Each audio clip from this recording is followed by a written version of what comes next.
bit antiquated, but still works. Oh, cheers, Annabelle. Well, anything's going to look better than my elixir at school. What are you doing then, if you don't mind me asking? A CV. Curriculum vitae. Well, they're all the rage in our house. Sandra's bought one and I'm going to write one. Bought one? Yeah, Heather's old Citroen 2CV. Sandra's bought it off her. Well, make a nice change from the ambulance. Have you given up your veg round then? Yeah, well, that's what this is in aid of. It's about time I put myself about a bit. You know, new job. Hey, you don't fancy an assistant chef on the home catering, do you? I've just taken my cleaner on as an assistant. But she's late already for her first assignment. Well, like I'm always saying to the girls, you can't get good staff these days, can you? Thanks for this, Annabelle. Bye. Right, bye. Come on, Harry, I'm supposed to be going home at dinner time. Well, there's nobody stopping you. Yeah, but I want this done properly. I know you've no stomach for gardening. I haven't got the lungs of ours either. No, the rest can wait till tonight, except for the watering. I thought you might like to give me a hand getting me cases in the hole. Harold, there's a gentleman to see you. Oh, aye. Mr. Cross. I'm Mr. McArdle's business manager. How do you do? I do. Well, what do you want? Well, it's more a case of what you want, Mr. Cross. I've already told them. It's in the hands of Tattersall's. Well, things aren't final. They are, as far as I'm concerned. I've told McArdle what he can do with his money. Nice and secluded here, isn't it, Mrs. Cross? We like it. Yeah. Victor mentioned you were landscaping. I like your plants. Very nice. Oi! What is this, Gardener's World or what? Read this. And my name's Raymond, not Oi. And you can show me around the garden if you will, Mrs. Cross. Oh, yes.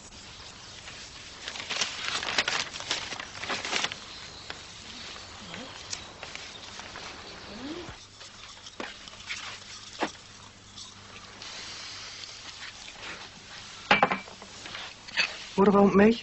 What? Haven't you done me anything? It's just a snack. Oh, it's just tea time and all.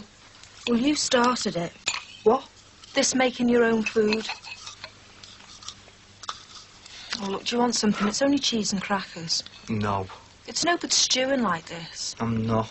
You've been sulking for a week. Well, maybe I've got a good reason. I've told you. There's nothing going on between me and Richard. You've been out late all week. We're in rehearsals for the tour. Anyway, you've been late the last 2 nights. 2:30 last night. Well, that was work. What do you think I was doing? Not working, not training till that time. It's rehearsals, not training. And we do talk, you know, have a coffee after, me and the other girls. I'm not talking about the girls. Well, how do I know what you're doing? I don't even know what club you're working in. I've told you, it's Early's. Which I've never heard of. Well, there's millions of clubs in town. Yeah, well, before you know it, you'll be getting involved with the likes of McArdle again. Don't be soft. You got involved easy enough last time. Yeah, well, that was last time. I can look after myself. If you don't trust me, why should I trust you? Look, stop going on about it, will you? It's just a job. I'm going for a bath. Are you going out again? Yeah. And what time are you coming back? What time are you? If you want to check up on me, why shouldn't I check up on you, eh? I'm going for some chips. To be dead exact, I'm going to get some chips and I'm going to buy some spark plugs for the customer's car. And then I might have a pint with my old fella.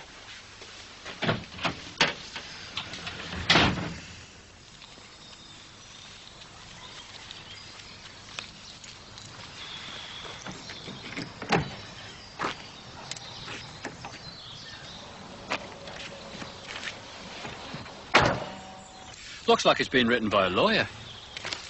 I withdraw my action. There's even a place to sign my name. Well, I'm withdrawing nothing. What's 1,500 quid against 10,000? And Mr. Cross did all this at his age? Oh, no.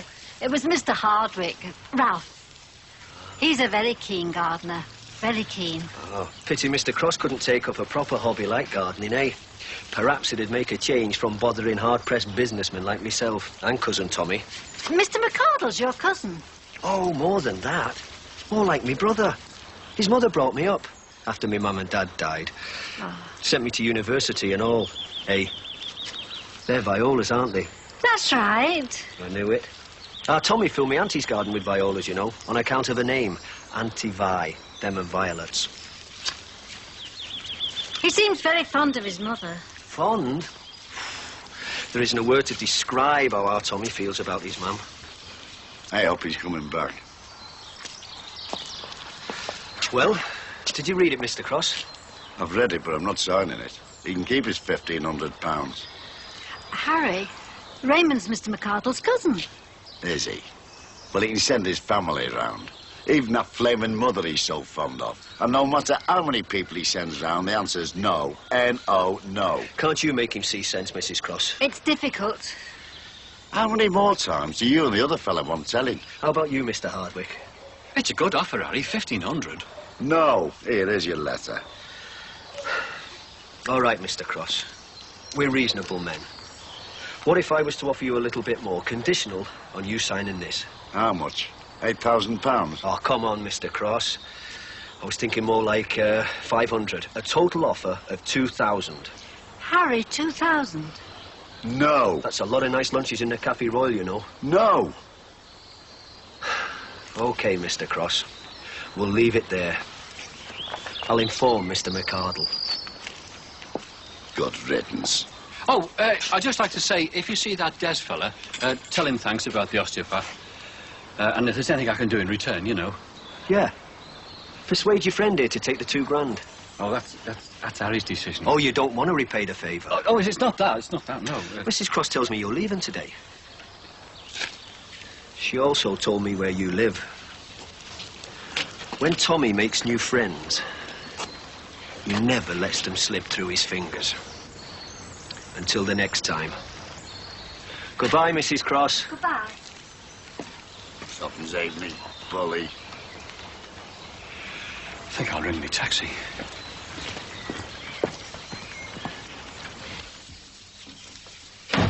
It's only me. Hi. Oh, that's it, are we? Yes. Something wrong? Well, I have washed my hands. it's my fault, really. I should have warned you. I wanted you to take the dinner to Gattaca and serve it. I would have got changed, but I was in a rush, like. Well, there's no time now. What shall we do? We'll think of something. Oh, could you get on with the vegetables and the potatoes?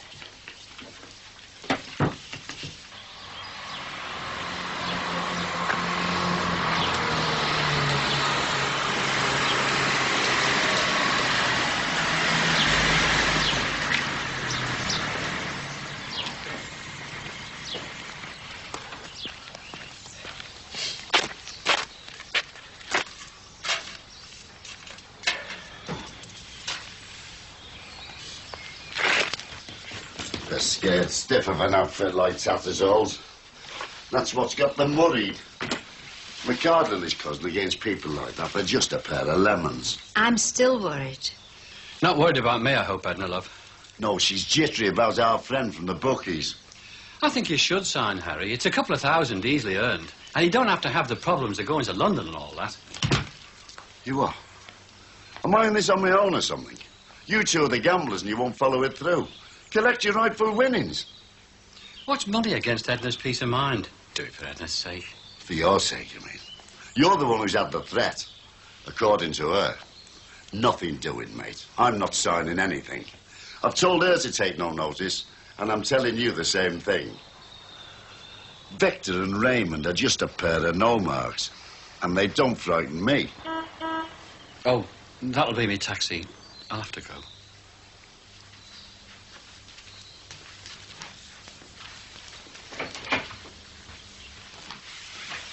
Well, goodbye, Edna, love. Do you have to go? It's been lovely having you with us. And for me. Do you know, I've often thought if things had been different years ago. Still, it's better to have some time together than none at all, eh? You will come back and see us, don't forget. As if I wouldn't. And you'll always be welcome at the bungalow, both you and Harry. Thanks for everything. Look after yourself, love. See you soon.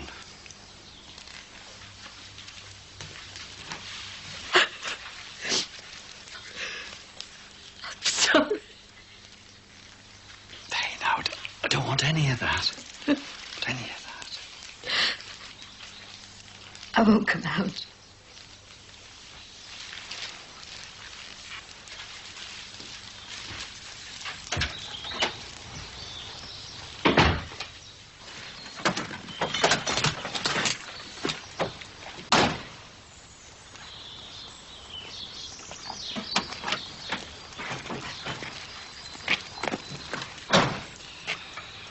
Well, Harry, what can I say?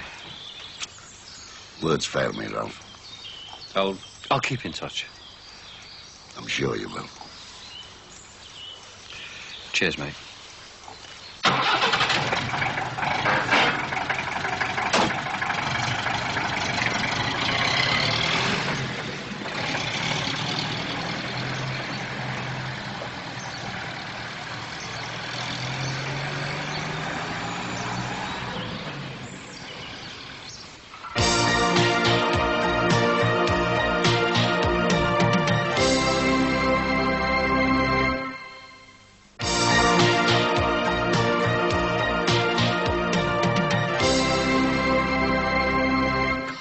Look at the place. I happen to be working. And I'll be working when Brian and Richard come. Night of all nights. Why on earth do they have to come here? I want a private meeting. We have to discuss redundancies. So I have to play the perfect hostess while you prepare a hit list. A hit list? That's newspaper talk. I'm merely asking that you put yourself out for once for my work. Perhaps if I had a few less interruptions now, I might be able to rise to the occasion later. Sincerely hope so. I'm going to get changed. Oh, Paul!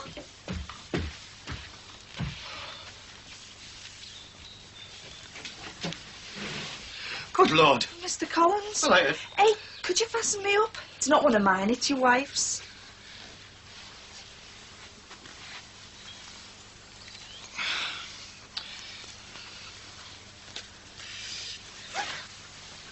Tar. That's better, eh? I'm delivering the dinner for Mrs. Collins tonight and I went and turned up in my jeans. So you're changing into my wife's dress in our bedroom? Yeah. Eh? You should have turned up a minute earlier, shouldn't you? Would have been poetic justice for the other day. What? You in your towel, me in my undies. All right.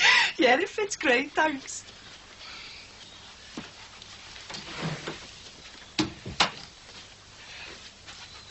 Do you know what just happened? I tried to warn you.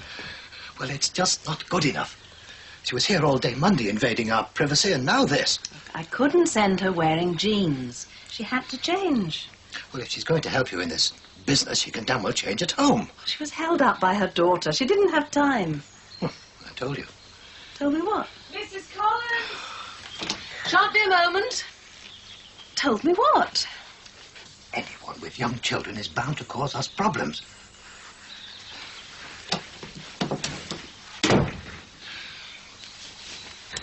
Hey, I never thought of you as a club type. Me neither, but it's a job. It's good money. Well, it's better than doing cars. Free ale, you know, that sort of thing. Yeah, I got the push. Did you know? No, what for? Fighting. Over a woman.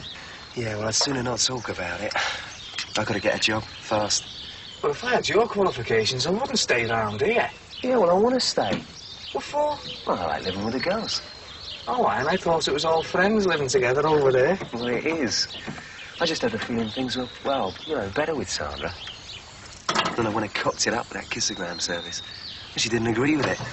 Well, I could have told you she wouldn't. Not her. Yeah, well, things are a bit better now, though. She made us dinner for two last night. You know, that helped. And me promising her I'd get a decent job. Well, I wouldn't worry about it then. Take me time if I was you. Well, was that the advice of an expert?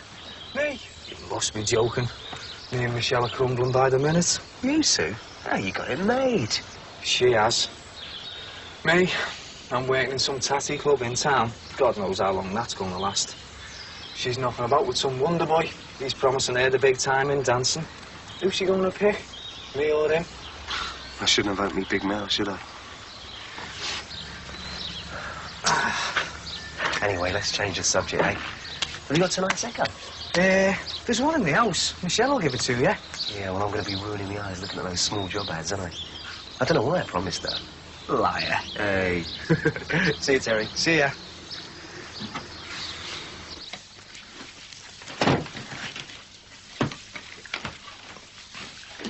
Have you done the sandwiches yet? Sorry? The sandwiches for my visitors. We've been rushed off our feet. Will they be here shortly? Well, surely you're capable of making a few sandwiches yourself. Very well. You said you'd defrost some smoked salmon. Where is it? cold roast beef? I particularly wanted smoked salmon. Oh, we've been particularly busy. But I asked you only this morning. I'll boil some water. I thought myself quickly. I feel like it was my fault. Your fault? If I hadn't have been late, you may have had time to think on about Mr. Collins's salmon. Nonsense. What he doesn't seem to realise is that this is a real business. But these visitors, he thinks they're important. Yes, well, this dinner's important. Could lead to greater things. Anna? There is no smoked salmon in the blasted freezer. Yes, there is. A large packet ready sliced. I can assure you there is not. Oh. Oh, perhaps I've used it. Yes, the Friday before last, I think. Think. You'll have to use the cold roast beef. You fill that freezer with expensive food and you don't know whether you've used something or not. Only one item. This is a business, or so you keep saying. What sort of business operates without some system of stock control? I'm only trying to help. Well, he's bound to be insecure, isn't he? What with this house being sold and him doing a job that he doesn't like that much. That doesn't give him the right to carry on the way he is doing. Oh, well, I don't know about that. No, you don't. How would you like someone forever slagging off your friends? Or always asking what time you're coming home? I mean, I trust him. Why shouldn't he trust me? Oh, look, he'll get over it, won't he? It's probably the first time in your relationship that, well, you want to branch out a bit, you know, do something for yourself. He'll get over it really soon. You wait and see. Oh, and you're an expert. Oh, no, I'm not. All I'm saying is, if he carries on the way he is, I might just finish it for good, all right? Oh, well, sorry I spoke. Oh, no, Pat, look, it's not your fault. Yeah, well, see ya.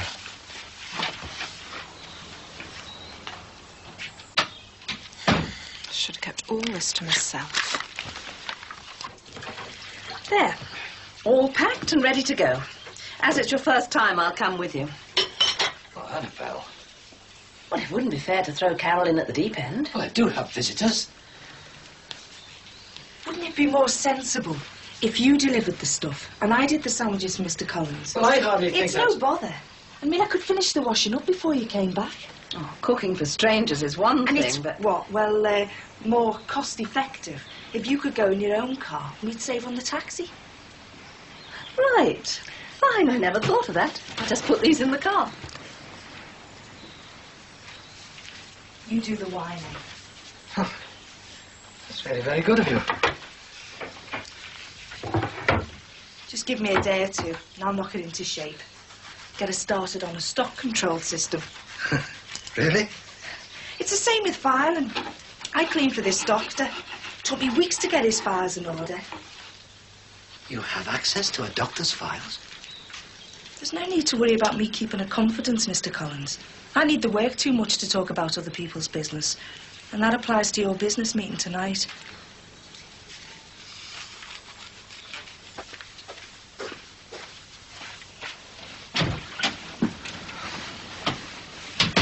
I'm going.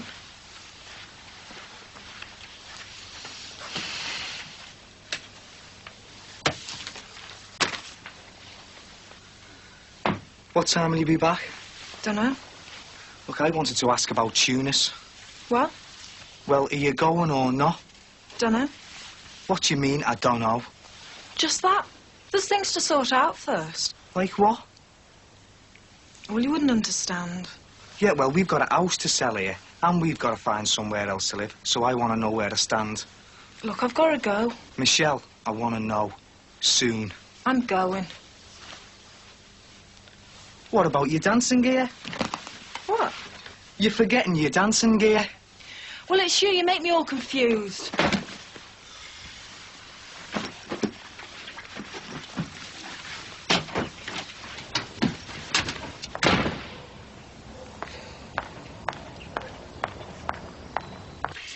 "80 names, the whole maintenance division, dates of service in the adjoining column." Oh, hello. I don't think we've been introduced. Is this your daughter, Paul? Oh, I'm sorry, no. This is Carol, Carol Thompson. Carol's Anne's assistant in the catering business. Carol, Brian Palmer, Richard Gill. How did I do? Pleased to meet you. Carry on. As I was saying, the list. As regards those names we've already had preliminary discussions about, Ken Watson's marked them with a red cross. From my reckoning, I think we'd have to let 65 go. Oh. How about the others? Thank you. Ken thinks they can be absorbed into the main plant. Thank you, Carol.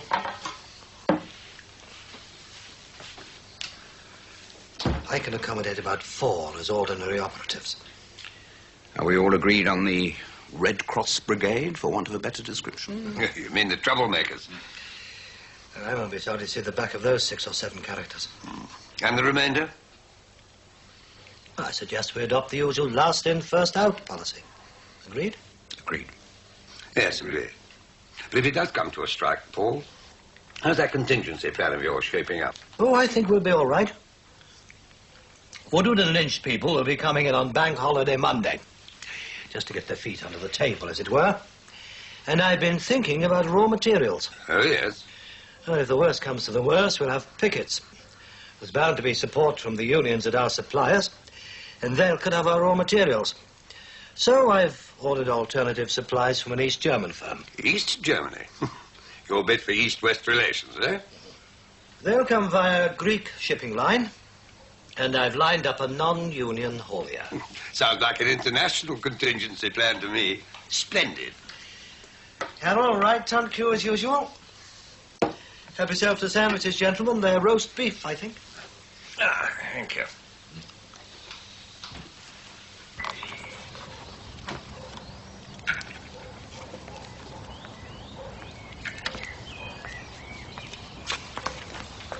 All right, H. First bit of peace I've had in my own home for months. What? Now he's gone, Roger the lodger. Ralph Hardwick. Oh. He packed his bags. We waved him off this afternoon. Not a moment too soon. Hey, well, that car that was parked outside here this afternoon, that mare, well, was that Tommy McArdle's? No, his cousins. Raymond? That's right. Bullying little so-and-so. He's trying to do me out of some winners ad on the nags. 6 horse accumulated, 10 grand, and that shice to McArdle won't pay up. Oh, for Christ's sake, H, don't get involved with him. I am involved. I'm trying to get his betting licence cancelled. He doesn't run that shop straight, you know. What have they said to you? They've offered me 2,000 to keep me mouth shut. 2,000. Well, take it and shut up. What? Told his no-mar cousin where he can stick his money. Oh, you'll have to accept it, H. McArdle, he's a gangster, not a bookie. Look, him and his mates are into all sorts, robberies, the lot. Well, who do you think it was that got George Jackson into lumber, got him put in jail, and put me and Barry in intensive care? McArdle? We got on the wrong side of him, H, just like you are. Does Edna know what you're up to? Yeah. Oh, well, do what they say for their sake. I mean it, H.